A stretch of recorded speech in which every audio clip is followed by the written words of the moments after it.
In the archives of MLB history, Pete Rose's name shines brightly. Renowned for his remarkable talent and unmatched passion, Rose earned the title of Player of the Decade from 1970 to 1979. Despite holding more records than any other player in the history of baseball, his later years were marred by controversies, ultimately leading to his banishment from the sport. While you'll find his name plastered all over the record books, notably absent is his induction into the Baseball Hall of Fame. This raises the question, what went wrong in Pete Rose's career?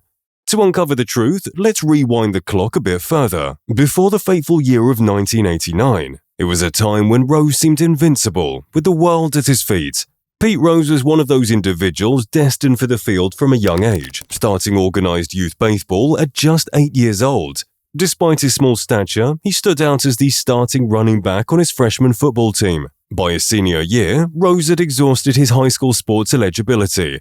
However, he didn't stop there. He joined the Class AA team sponsored by Frisch's Big Boy, where he showed off his skills in multiple positions and rocked an incredible .626 batting average. Yet, it was his uncle, Buddy Blowbaum, a scout for the Cincinnati Reds, who really kicked off Rose's pro career, convincing the Reds to take a chance on him. In 1963, Rose got his chance with the Reds, stepping up when regular season baseman Don Blasingame got injured during spring training. It was in those early games that Rose earned his famous nickname Charlie Hustle for his lightning-fast dash to first base after a walk. He loved that nickname and embraced it fully. And his debut in the major leagues? Stellar. He drew a walk, got his first hit, a triple, and snagged the National League Rookie of the Year award. Rose's baseball journey had a twist when he served the United States Army Reserve, but even with military duties, he stayed committed, even taking on the role of company cook to make time for the game he loved. Alongside his Reds teammates, he navigated the demands of duty while continuing to excel on the field. On April 23, 1964, in a crucial game against the Houston Colt 45s, Rose made a game-changing move. With the score tied and no one able to get on base, Rose seized an opportunity after a defensive slip-up and reached first base. That pivotal moment led to the Colt 45's loss, making history as Ken Johnson became the first pitcher to lose a complete game no-hitter. Despite facing a slump later in the season, Rose still ended with a .269 average. Eager to improve, Rose headed to the Venezuelan Winter League with Leones del Caracas during the 1964-65 offseason. His hard work paid off in 1965 when he led the league in hits and at-bats. This success caught the eye of many, resulting in a sixth-place finish in NL MVP voting. This marked the start of an incredible streak of 10 seasons with 200-plus hits and 9 consecutive .300 seasons.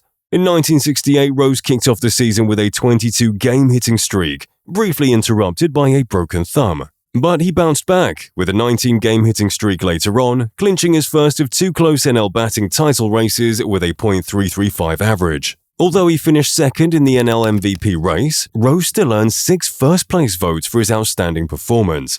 The next year, Rose reached new heights, setting career highs in batting average and tying his best in home runs. Batting leadoff for the Reds, he dominated with 218 hits and led the league in runs scored, securing another batting title by a narrow margin over Roberto Clemente. One of the most memorable moments in Rose's career took place during the 1970 All-Star Game at the newly opened Riverfront Stadium. His aggressive play at home plate, colliding with Ray Fosse, stirred controversy and left Fosse with a fractured shoulder. Despite the uproar, Rose continued to shine on the field. In 1973, Rose topped the league with 230 hits and a .338 batting average, earning him the NL MVP award. His leadership propelled the Reds to the National League Championship Series against the New York Mets, where his tenacity and skill were on full display, even amid a dramatic altercation during Game 3. Notably in his career, in the groovy 70s, the Cincinnati Reds were the bomb. They were dubbed the Big Red Machine, showing they were the real deal in baseball.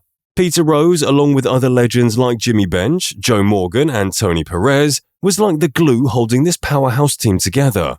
Those years were golden for Rose. He rocked it in the outfield, but then he switched things up and nailed it at third base in 75, all thanks to coach Sparky Anderson. This move made the team even stronger, bagging them their first championship in ages in 75, with Rose even snagging the World Series MVP title. Plus, he scooped up awards like the Hickok Belt and Sports Illustrated's Sportsman of the Year. The next year, they did it again, sweeping both the NLCS and the World Series. The 76 Reds were untouchable, making history as the only team to go undefeated in the postseason since the expansion of the playoffs. In 1978, Rose hit a home run with his 3,000th career hit, joining the big leagues in style. He further captivated baseball fans with a remarkable 44-game hitting streak, coming tantalizingly close to Joe DiMaggio's iconic record. Moving on to the Phillies in 1979, Rose kept bringing the heat, helping them clinch their first-ever World Series win in 1980. Despite a challenging season in 1983, Rose remained a formidable presence, particularly in the postseason. In late October 1983, Pete Rose received an unconditional release from the Phillies, but he didn't let that setback hold him back. He quickly bounced back by signing a one-year deal with the Montreal Expos, and he did make an impact. While with the Expos, he achieved a remarkable feat, joining the exclusive 4,000 hit club alongside legendary Ty Cobb. Rose showed he still had plenty left in the tank. In 95 games, he racked up 72 hits and 23 RBIs, batting a solid .259. But just when it seemed like he had found a new home, fate intervened. On August 15, 1984, Rose was traded back to where his heart truly belonged, the Cincinnati Reds. Returning to the Reds was like coming home for Rose. Not only did he step back onto the field, but he also took on the role of player manager, replacing Vern Rapp. And he didn't disappoint. Despite a .259 average with the Expos, Rose lit up the diamond for the Reds, batting an impressive .365 in 26 games. This wasn't just a personal triumph, it was a 41-point improvement over his performance in 1983. As a manager, he led the Reds to a respectable 19-22 record for the remainder of the season. It was a role once common in baseball, but Rose's tenure marked the end of an era. He's been the last person to serve as a player-manager in Major League Baseball to this day. But then, on November the 11th, 1986, Rose's playing days with the Reds came to an end when he was dropped from the team's 40-man roster to make room for pitcher Pat Pacillo. Tough break, but he left behind a legacy of records that still stand today, including an awesome .303 batting average. Switching gears to coaching, Rose stayed with the Reds until '89, racking up a solid record and landing in 5th in Reds history for managerial wins. Despite leading the team to some close calls in the NL West division, Rose's time as manager wasn't all smooth sailing. There were controversies and suspensions along the way.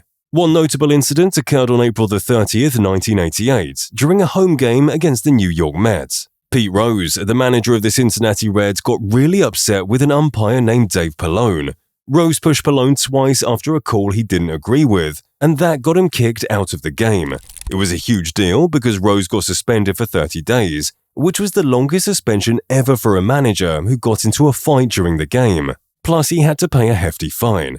But it didn't end there. The trouble spread beyond Rose. The radio announcers for the Reds, Marty Brennaman and Joe Nuxhall, got in trouble too. They said some things during the game that got fans all worked up, according to the big bosses in the National League. They emphasized the importance of maintaining professionalism and ensuring the safety of all individuals involved in the sport. Then, things got even messier in February 1989. Amid swirling rumors of his involvement in baseball betting, Rose found himself under scrutiny. When the big shots in baseball asked him about it, Rose adamantly denied allegations of betting on baseball, acknowledging only wagers on other sports like football, horse racing, and basketball. But as the new boss, Bart Giamatti, took over, a magazine called Sports Illustrated dropped a bombshell exposing Rose's alleged involvement in baseball betting. Soon after, lawyer John M. Dowd was tasked with investigating these charges. Dowd's inquiry, spanning interviews with Rose's associates and documentation of alleged gambling activities, resulted in the Dowd Report, which outlined Rose's purported bets on baseball games, including a staggering 52 Red games in 1987, with bets averaging $10,000 per day. Rose fiercely denied the allegations and refused to cooperate with the hearings. Instead, he took legal action, filing a lawsuit alleging bias against the commissioner. The battle moved to federal court, where negotiations for settlement began. But on August 24, 1989, Rose made a pivotal decision, voluntarily accepting a spot on baseball's ineligible list, effectively ending his career. Despite no formal findings on the gambling claims, his return to the game remained uncertain. Tragedy struck when Commissioner Giamatti passed away just 8 days after announcing Rose's suspension. Speculations lingered about whether Rose had bet against his own team, casting doubts on the integrity of the sport. The MLB rule he broke clearly prohibited such actions, highlighting the seriousness of his offenses. Rose's troubles extended beyond the diamond, facing legal woes over tax evasion. In 1990, he pleaded guilty, avoiding serious jail time, but receiving a prison sentence, hefty fines, and community service.